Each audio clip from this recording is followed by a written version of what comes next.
Hi beauties, welcome to my channel. I wanted to practice my cut crease technique, especially because I have hooded eyes and it is not easy for somebody with eyes like mine. I also wanted to test out some products that I got. If you want to see my previous haul, you can click, would it be over here? Over here? Somewhere up here. If you want to see how I got this look, then keep on watching. I'm going to prime my face with the W7 Prime Magic in clear. We just want to apply this wherever you have like really big pores, and then you want to push this into the skin. If you tend to get oily like me, an oil control fixing spray before any foundation can really help control all that oil and sebum. I did do my brows off camera because girl, it is a process. Taking my Photo Focus concealer from Wet n Wild in medium peach, I'm just going to go ahead and conceal my dark under eye circles. This was the first time really using this concealer and I really did love it, so if you do have a similar skin tone and you do have like this discoloration in the skin the way I have, you will love this. And I do like to blend out my concealers with a sponge. I do prefer just the overall finish of it. Now that we're all concealed, we can go ahead and move on to the eyes.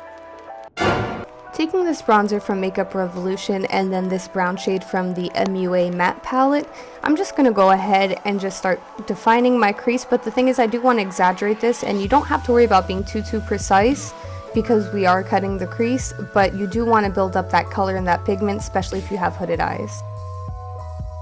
And take your time building that pigment and just blending. Now taking my Revlon Color Stay, we're going to cut the crease. I normally like to do a dot right where my crease begins, and then I like to do a curve above wherever my eye is hooded and just bring it to the front. And I'm just going to take my time connecting the two, and really just take your time. Just make sure your eyes look even, like one crease matches the other, the curve going up exactly where I just fixed it.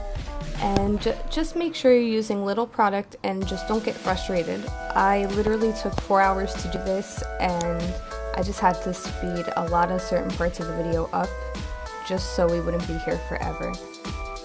Taking just a bit more product, I'm going to go ahead and sharpen up this line, and I'm going to deposit whatever's left on my brush onto my lid.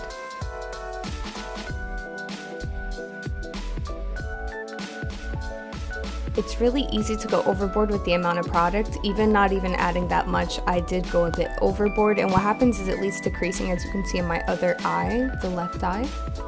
And yes, I am using a paintbrush. I bought this specifically to use for cut creases. Just don't ask.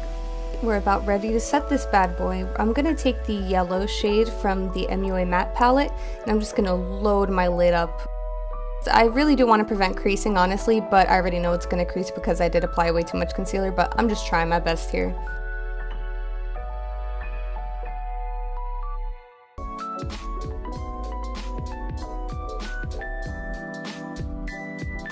Going in with this dark brown eye pencil, we're just going to go into the crease right between where the crease shade is and then the cut creases. And if I'm making sense, I did not get a good shot of this, but we're going to apply that and then we're going to blend it out. And I did take my time with this because I didn't want it to get too messy, but I think I applied way too much pressure because there were parts that weren't blending out.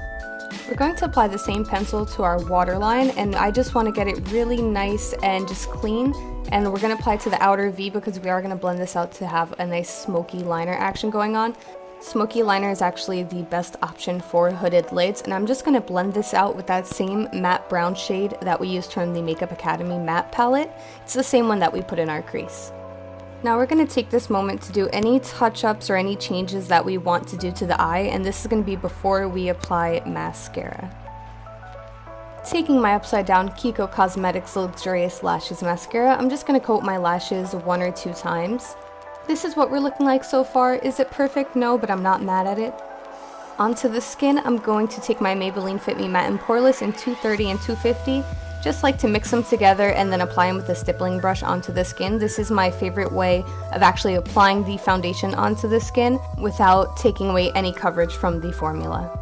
By the way, I did add more foundation to the bottom half of my face. So my camera shut off, but after applying the foundation with the brush, I just went over it with a damp beauty sponge, and then I set my face with this loose baking powder from Makeup Revolution. And I'm just going to apply these 2 blushes mixed together from BH Cosmetics right onto my cheeks.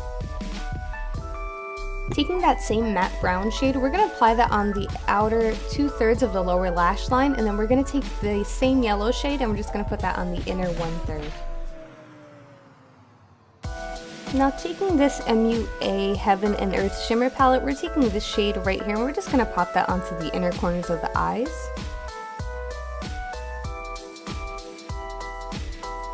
I'm going to set my face with a generous amount of setting spray, and then I like to go over it with a damp beauty blender just to take away all of that like dusty, powdery texture and just make my skin look like skin. To add some glow, we're going to use this W7 Glow Commotion Pink It Up highlighter. Just don't apply this with a wet brush because it did leave a really weird texture and I did have to blend it out a lot with my beauty sponge. It was my first time trying it and it's really subtle. Taking this K-Lips Milky Brown lip liner, I'm just going to outline the outside of my lips and apply this gloss on top. And this is the look, guys. Is it a look or not? Is this not good for a 4th cut crease attempt? I need to practice more, but hopefully you'll be alongside me when I do it. Thank you so much for watching and I'll see you in my next video.